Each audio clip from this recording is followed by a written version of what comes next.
Welcome to the Good Leadership Podcast, where we engage with esteemed thought leaders and explore research-backed strategies and techniques that empower leaders at every level to achieve meaningful results that drive lasting change. Well, welcome to this episode of the Good Leadership Podcast. I'm your host, Charles Good. Today, we're diving into a topic that's often misunderstood but incredibly powerful, and that's humility in leadership. Humility might not be the first trait that comes to mind when we think of great leaders. More often, we associate leadership with confidence, assertiveness, and charisma. But today, we're going to explore why humility is just as crucial, if not more so, in becoming great as a leader.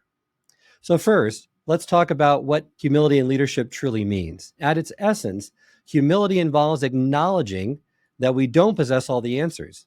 It's about having the capacity to listen, welcoming feedback, and prioritizing the needs of your team and organization over your own. And it's not a sign of weakness or lack of confidence. Rather, it represents strength to admit when you're wrong and wisdom to learn from others. There's this prevailing misconception that humility and leadership are incompatible, that a humble leader may be perceived as weak or indecisive, and that's simply not true. If you ask someone to identify a famous leader, you often hear choices that reflect the opposite of humility. The most iconic leaders tend to be arrogant and self-important rather than modest and humble. But in truth, humility enhances a leader's ability to connect with their teams, to foster trust, and cultivate an atmosphere where everyone feels valued and heard. It's not hospitality, courtesy, or a friendly demeanor, and it has nothing to do with being weak or indecisive. Perhaps more surprising, it doesn't even entail shunning publicity. Humility in leadership has some amazing benefits. First off, it builds trust and respect. When leaders show humility, they create an environment where team members feel safe to share their ideas, knowing they're going to be listened to and valued. Research shows that humble leaders are more likely to cultivate healthier, more effective workplace cultures. They help develop their employees' potential, coach them, and boost their morale and job satisfaction. In a recent meta-analysis found that humility not only links to higher leadership competence, but also reduces unproductive work behaviors, like unethical actions. So if you want to avoid toxic leadership, look for humility in leaders. Researchers at the College of Business at the University of North Texas, for example, in an analysis of over 200 studies, found that humble leadership was the strongest predictor of both employee satisfaction and improved performance of both individuals and teams. Similarly, a study co-authored by Roger Goddard, an Ohio State professor of education studies, discovered that teachers who rated their leaders as being very humble were more likely to share their knowledge and expertise during meetings, creating that psychological safety that's so crucial for organizations to not only survive, but thrive. And this is not just a top-down effect. When a more humble CEO leads a firm, its senior management team are more likely to collaborate, share information, jointly make decisions, and possess a shared vision, according to research published in the Journal of Management. So on top of that, humble leaders tend to be better decision makers. They're more open to seeking input from others, considering various viewpoints, making thoughtful and balanced choices. So it helps them to stay more grounded, and it focuses them on the organization's greater good instead of just their success. So let's look at some famous examples of humble leaders. One standout example is Mahatma Gandhi. He played a huge role in India's fight for independence, but what made him special was his humble approach. He always prioritized the needs of the people and championed nonviolence and selflessness. Another great example, Satya Nadella, the CEO of Microsoft. He is known for his down-to-earth leadership style, focusing on empathy, continuous learning, and teamwork. Under his guidance, Microsoft has transformed its culture, emphasizing innovation and inclusivity.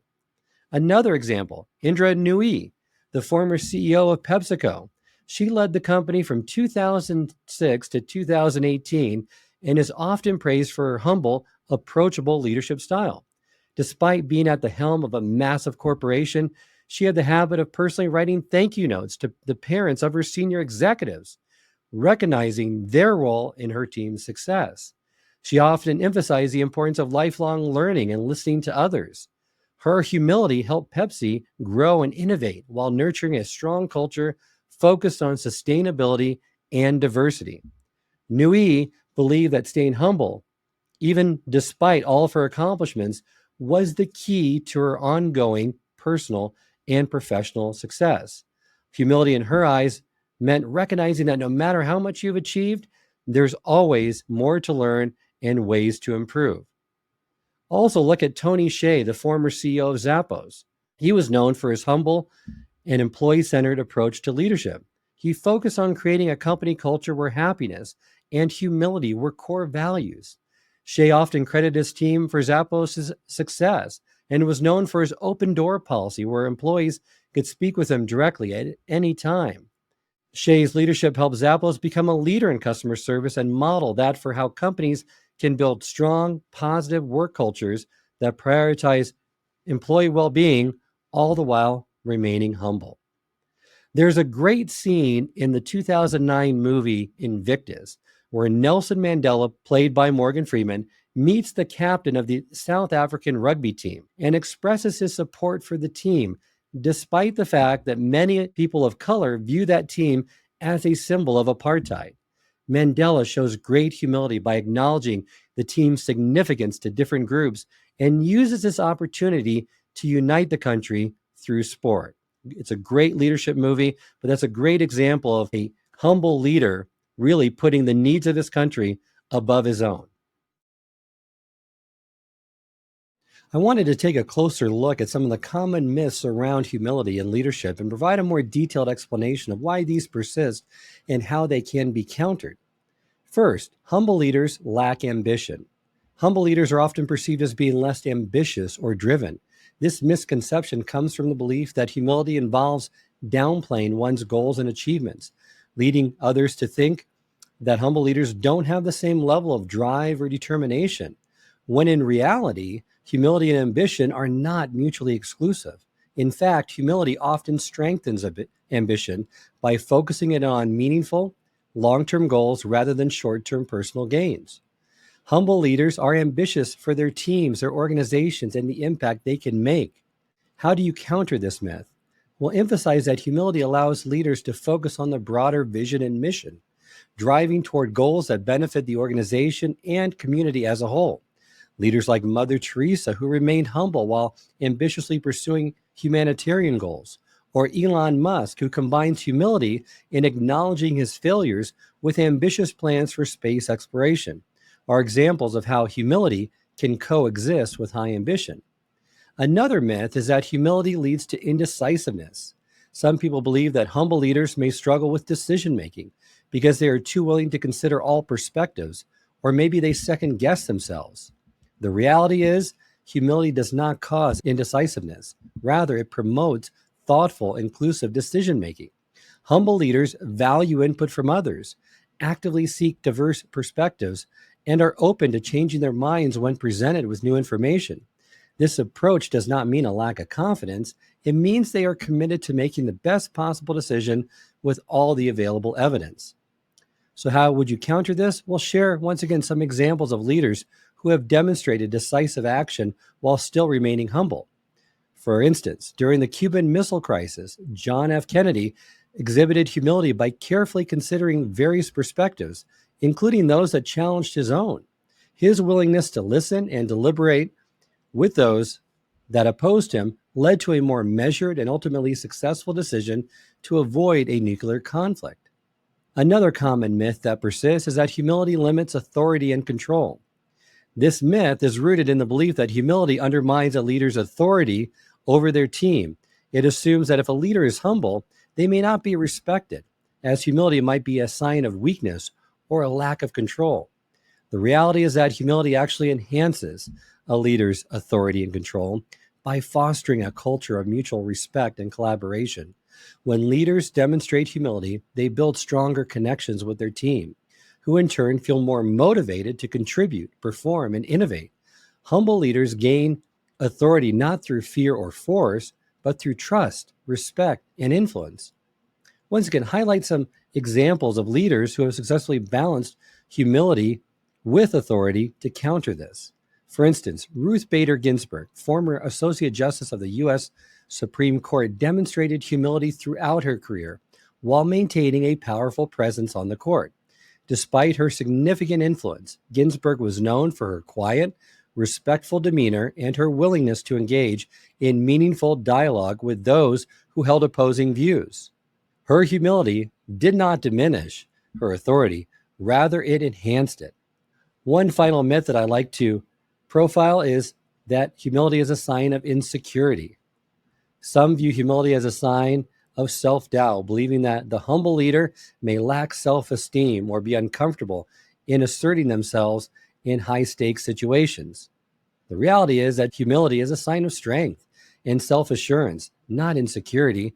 It comes from a place of confidence that allows leaders to acknowledge their own limitations, seek help, and celebrate others' achievements. Humble leaders are secure enough in their abilities. They don't need to prove themselves or dominate others to feel validated.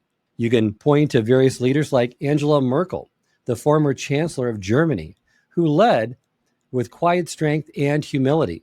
Merkel rarely sought personal attention or accolades, yet she was recognized globally for her confident and effective leadership during crises like the European debt crisis and the refugee influx. So how do we bring a little more humility to our leadership? Here are some simple, practical ways that you can do that. First, listen actively. Try to listen more than you talk. Encourage your team to share their thoughts and really consider their ideas. Number two, know what you don't know. We all have a huge urge to feel like we're the masters of the universe. But remember, as a leader, you're more of a generalist. Lean on those experts around you and know when it's the best time to step back and to delegate it to someone else. Number three, don't buy into your own hype. We all tend to put a shiny spin on our successes, whether it's in a press release or a self-review. Just remember, the reality isn't always perfect. Enjoy your wins, but don't let them cloud your judgment. Number four, admit mistakes. It's totally okay to say, I messed up. Owning your own mistakes shows strength and helps build trust with your team. Number five, give credit to where credit is due. Make sure to recognize and celebrate what your team has done. Share the spotlight and acknowledge their hard work. Number six, seek feedback. All great leaders regularly ask for input from others, whether it's a team, a peer, an external coach. Use their feedback to grow and improve. Also, remember to stay curious.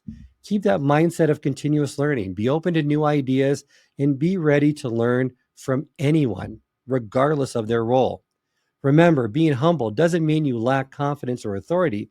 It just shows you're secure enough in your leadership to appreciate the value others bring and the need for constant growth. And remember, having a formal leadership position does not make us better or more important than anyone else. In fact, nothing does. But it's about using our authority, our position, to give everyone else some genuine empowerment. I love some quotes from some famous individuals around humility. One of them, humility is not thinking less of yourself, it's thinking of yourself less. And pride is concerned with who is right, while humility is concerned with what is right.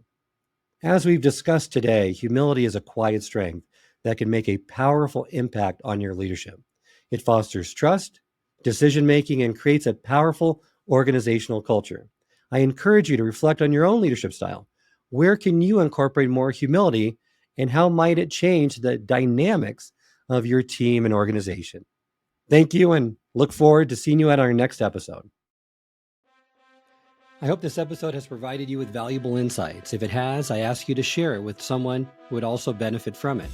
If you've been enjoying and gaining knowledge from this podcast, then subscribe to our YouTube channel, where you can find all the previous episodes of the podcast and additional learning resources. You can also subscribe to the podcast on Apple or Spotify and leave up to a 5-star review.